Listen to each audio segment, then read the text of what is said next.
ఒక dead body దొరికింది మనకి కనగల్ బ్రిడ్జ్ దగ్గర.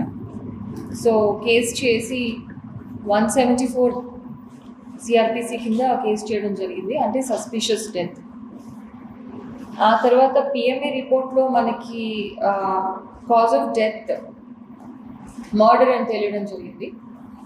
అదేవిధంగా అంతవరకు మేము చేసినటువంటి ఇన్వెస్టిగేషన్ ఎలా జరిగింది ఈ మర్డర్ అని వెతుకుతూ లభ్యమైనటువంటి క్లూస్ ఆధారంగా, తర్వాత పిఎంఈ రిపోర్ట్ ఆధారంగా ఇది మర్డర్ అని నిర్ధారించిన తర్వాత సెక్షన్స్ ఆఫ్ లా 302, 380, 201 ఐపీసీ కింద జూన్ 11 నాడు మార్చడం జరిగింది.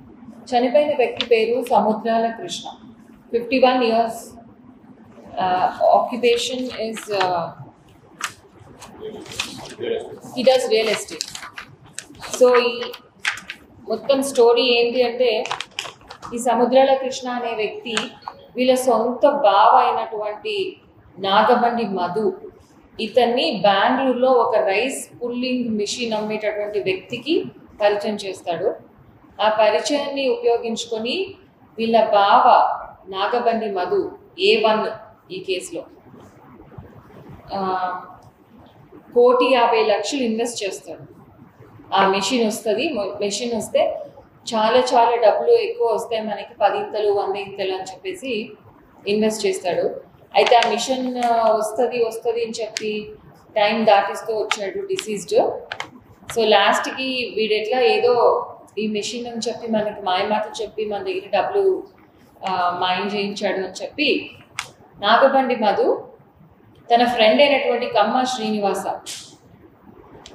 ఇతను ఉండేది గుంటూరులో, ఇతని మీద ఒక కిడ్నాప్ కేసు కూడా ఉంది గతంలో. ఇతను కూడా ఇదే విధంగా మోసపోయాడు. రైస్ పుల్లింగ్ మెషిన్ ఇప్పిస్తామని చెప్పి డబ్బులు ఇతను కూడా ఇన్వెస్ట్ చేస్తున్నాడు వేరే సందర్భంలో.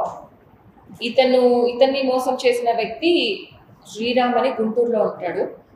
సో వీళ్ళిద్దరూ ప్లాన్ చేసుకొని ఒక హత్య తర్వాత ఇంకొక హత్య చేసి వీళ్ళని ఎలిమినేట్ చేసి వాళ్ళ దగ్గర ఉన్నటువంటి ఏవైతే సొమ్ము ఉంటుందో అదంతా కూడా వీళ్ళు తీసుకొని కాంపెన్సేట్ చేసుకుందాము వాళ్ళకి లాస్ అయినటువంటి ఇన్వెస్ట్మెంట్లో అని చెప్పి ప్లాన్ వేసి A3, A4, A5, A6, A7 వీళ్ళందరినీ కూడా గ్యాంగ్గా హెల్ప్ తీసుకొని వాళ్ళందరి వద్ద యాదగిరిగుట్టలో ఈ సముద్రాల కృష్ణ వాళ్ళ ఇంటికి వెళ్ళి అతన్ని స్మాథరింగ్ చేయడానికి ట్రై చేసి తర్వాత సైనైడ్ అతని నోట్లో కుక్కి ఇలా నోరు మూసేసి తల మీద కూడా కొట్టారు. అండ్ ఆ విధంగా అతను ఒక 15 minutesలో చనిపోయాడు. ఆ బాడీని తీసుకొచ్చి వీళ్ళు కనగల్ దగ్గర బ్రిడ్జ్ పై నుంచి వాగులో వేశారు to dispose it of. So వీళ్ళందరినీ మనము పట్టుకోవడం జరిగింది.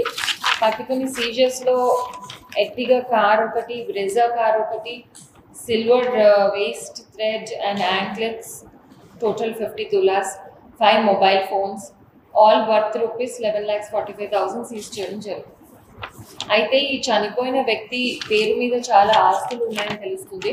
అతనికి పెళ్ళి కాలేదు, ఫ్యామిలీ లేరు, ఒక మదర్ ఉండేవారు, ఆమె కూడా చనిపోయారు. ఇతని నామినీ మదర్ ఆస్తులకి నామినీ ఇతను. అయితే ఇతని ఆస్తులు సుమారుగా 9 కోట్ల వర్త్ ఆస్తులు ఉన్నాయని తెలుస్తుంది. ఇవన్నీ కూడా మనం అటాచ్ చేయించడానికి ప్రయత్నిస్తాము. అదర్వైజ్ కేస్ డీటెయిల్స్ అయితే ఏవే ఉన్నాయి, అందరినీ కూడా జ్యుడిషియల్ రిమాండ్కి పంపించడం జరుగుతుంది. తర్వాత వీరిని పోలీస్ కస్టడీలోకి తీసుకొని ఈ రైస్ పుల్లింగ్ మెషిన్ బిజినెస్ దందా చేసే వ్యక్తిని కూడా పట్టుకుని వచ్చి ఇన్వెస్టిగేట్ చేసే ఆలోచన ఉంది. సో ఇంతవరకు ఈ కేసు డీటెయిల్స్ ఇవి ఉన్నాయి. మన ఆఫీసర్స్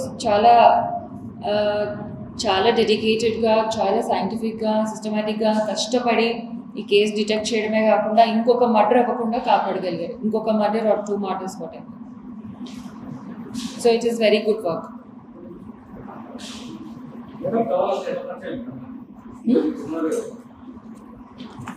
వీళ్ళందరూ కార్ డ్రైవర్స్, కొంతమంది ఏజెంట్స్, రికవరీ ఏజెంట్స్, మెకానిక్స్ ఉన్నారండి. వీళ్ళందరూ సేమ్ జిల్లాలో ఉన్నారు కొంతమంది, కాకినాడ వాళ్ళు, విజయవాడ వాళ్ళు. తర్వాత లాస్ట్ A7 వచ్చి గోల్డ్, వీళ్ళ ఇంట్లో వీళ్ళు తీసుకున్న గోల్డ్ అమ్మిన వ్యక్తి, gold receiver A7. A3, A4, A5, A6 వీళ్ళంతా ఫ్రెండ్స్, జస్ట్ జనరల్ పరిచయం.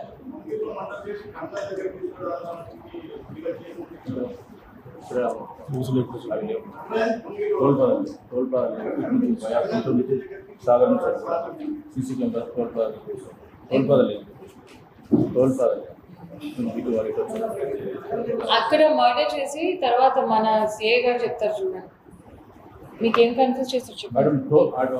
ఒకవేళ విజయవాడ వైపు వెళ్తే కానీ లేకపోతే అటు బీబీనార్ వెళ్తే కానీ అక్కడ టోల్ ప్లాజాస్ ఉన్నాయి.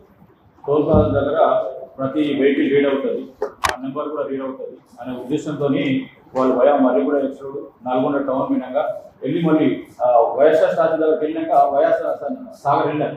సాగర్ లింగోటం దగ్గర ఇప్పుడే కొత్త కన్స్ట్రక్షన్ చేస్తున్నారు అక్కడ మామూలుగా టోల్ ప్లాజా. దాన్ని చూసి మళ్ళీ ఒక 100 మీటర్లు ఎంతైతే తీసుకొని యూటర్న్ చేసుకొని మళ్ళీ వైఎస్ఆర్ స్టాచ్యూ దగ్గరకు వచ్చి మన కలగాలి ఎక్స్ట్రోడ్ పోయి అక్కడికి వెళ్ళవచ్చు.